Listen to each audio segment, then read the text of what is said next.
everybody, welcome to the Impressive channel and welcome to part 4 of the Real Housewives of Atlanta reunion. This is the last part and there was a lot of foolishness that went on in this episode. Let's get into it. So last week's episode ended off where Porsha said that Phaedra was the one who told her that Kandi wanted to drug her. I repeated it because I heard it. No, she said it. She said it to you, Phaedra. Look at frickin' Frack. Crumbling in front of our own eyes.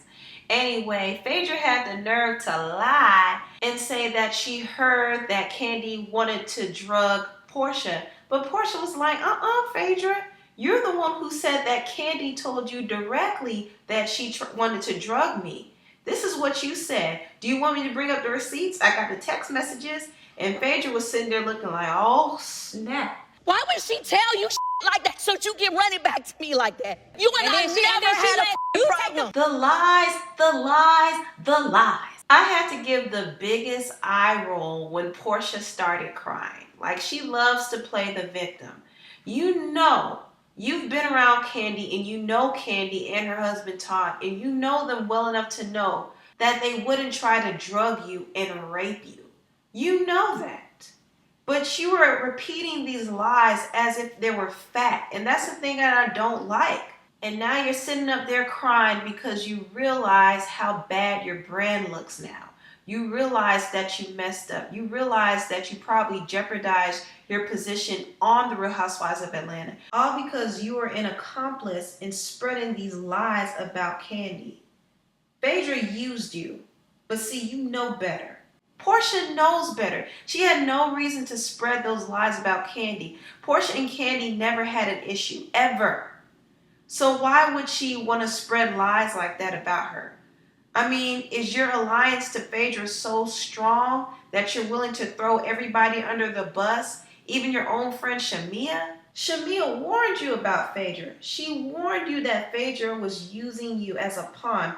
See, Phaedra, she's a very vindictive person, a very mean-spirited person, but she hides it, okay? If she has an issue with you, she'll pretend like there's no issue, but behind the scenes, she's working overtime to bring you down. So she used Porsha as a pawn to do the dirt while her hands remain clean. However, the truth came out tonight, honey. Are you kidding me? Say that about somebody if you didn't tell me that. Don't cry now. Please. Honestly, Porsha crying irritated me so much because the whole time I was like, bye, Porsha. I don't feel sorry for her at all because she loves being messy. She loves spreading rumors about people the way she spread rumors about Peter and Cynthia's marriage. She likes to do certain things like that. I'm saying I repeated. Phaedra, No, what I'm saying to you, I did say that. I asked you, I said. Now, my main issue is with Phaedra at this point because Phaedra is a low down woman. Just low. You knew that you told her that. You told her that? I don't remember saying that. Child, Phaedra is such a liar.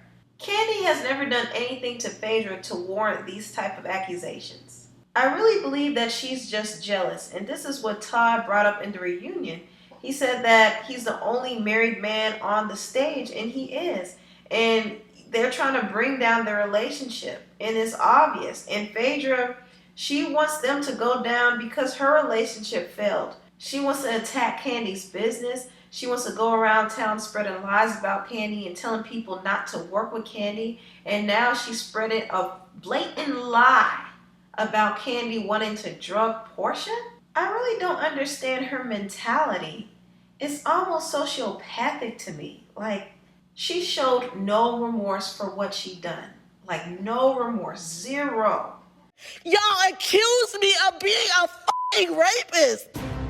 So now I'm the damn villain. Yes, Phaedra, you are the villain. And you tried to make Porsha be the villain. You tried to make Porsha be the one to spread those lies so you could sit back and watch her self-destruct. So now that you've been called out on your BS, you gotta sit back and pay the price, girl. That scene got so dramatic that everybody had to go backstage. And Shamia was the first one who approached Porsha and she was like, Porsha, listen, I tried to tell you about Phaedra, But Porsha was so dismissive. You cannot continue to let people use you as bait. Just be here. Just be here. Just be here. Porsha was not trying to hear it, and this is why I don't feel sorry for Porsha. Because from what I know, Porsha and Phaedra are still friends. She still follows Phaedra. Even after all of that, even after Phaedra tried to throw you under the bus, you're still friends with her? And you unfriended Shamia, the one that was in your corner the whole time? Really? And she tried to flip the script on Phaedra and make it seem as if she was upset with her, but after the reunion, they were still cool.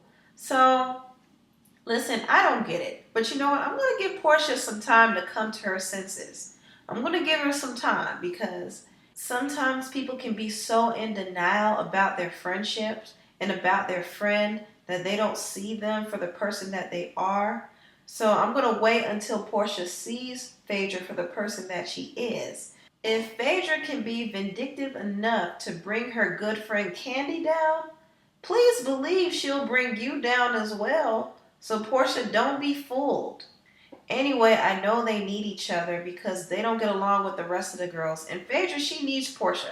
She needs an alliance because she cannot survive this group without someone backing her. Anyway, let's cut to the scene with Kandi and Andy. What do you think about what just happened? What do you mean? What do I mean? What did you think? I'm shocked. Yeah, right. Andy was a little bit too nonchalant about this whole thing. He saw how upset Kandi was and he saw how upset Porsha was. I don't know, you guys. I kind of feel like the producers probably created this storyline. They probably paid Phaedra a little extra to use Porsha to spread this lie about Kandi. I don't know, maybe it's the conspiracy theorist in me, but I feel like something in the water ain't really clean. And Andy was way too calm, but I guess that's his job. His job is to be composed. And he did drill Phaedra about why she spread those lies. But still, something in the water ain't all that clean. And I know one thing. If Phaedra is not fired, that will confirm my suspicions. Okay? If she's not fired from the show, that will confirm my suspicions. Now, Phaedra, she is good for ratings. So she might be reduced to friend on the show, but if she still has her peach, Andy, you got some explaining to do, all right? Let's move on to the last scene between Kandi and Phaedra. Well, Phaedra did not only lie about Kandi wanting to drug Porsha, she also lied about Todd. Now, Phaedra told Porsha that Todd was cheating on Kandi with other women, and he went by the alias name Marvin to protect his identity. Did Phaedra tell you the Marvin thing? Phaedra, did you tell me the Marvin thing? Yes. Child. And Phaedra also told Porsha that Todd would go to New York and have his little get-togethers with his side chicks or whatever. But Kandi says that never happened. In fact, anytime Todd went to New York, she would go with him.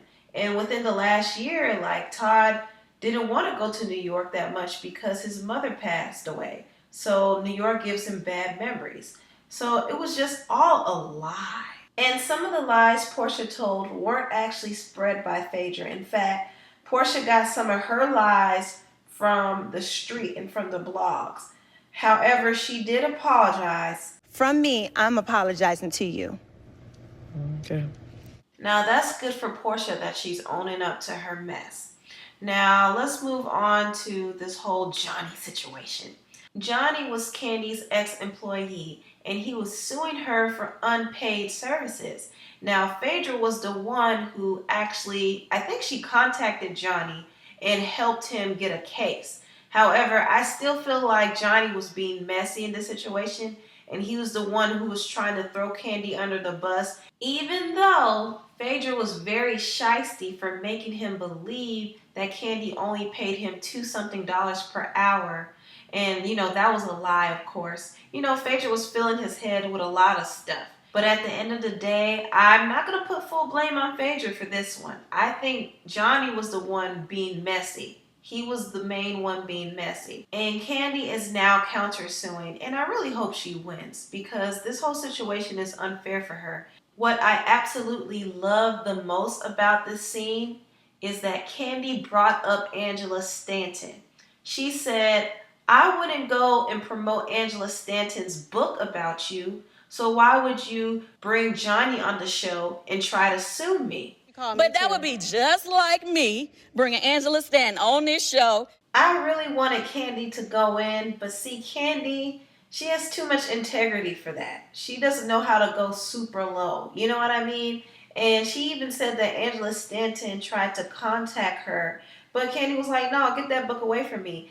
If you don't know the backstory, Angela Stanton was actually a part of Phaedra's criminal enterprise, allegedly. You know, Phaedra was running a huge criminal ring. She was doing bank fraud and identity theft. And this is what her husband Apollo was locked up for, even though she tried to act like she didn't know what he was doing. But she knew. And she used Apollo and Angela Stanton as pawns in this whole criminal scheme that she was running. Now, this is all alleged, but it could very well be true. See, Phaedra tried to sue Angela for defamation of character, but after that whole situation with Apollo came up, you know, she dropped the case. Angela Stanton's book is still in publication and it's still being sold. So the whole topic of Mr. Chocolate came up, and this was allegedly the man that Phaedra was talking to while she was still with Apollo.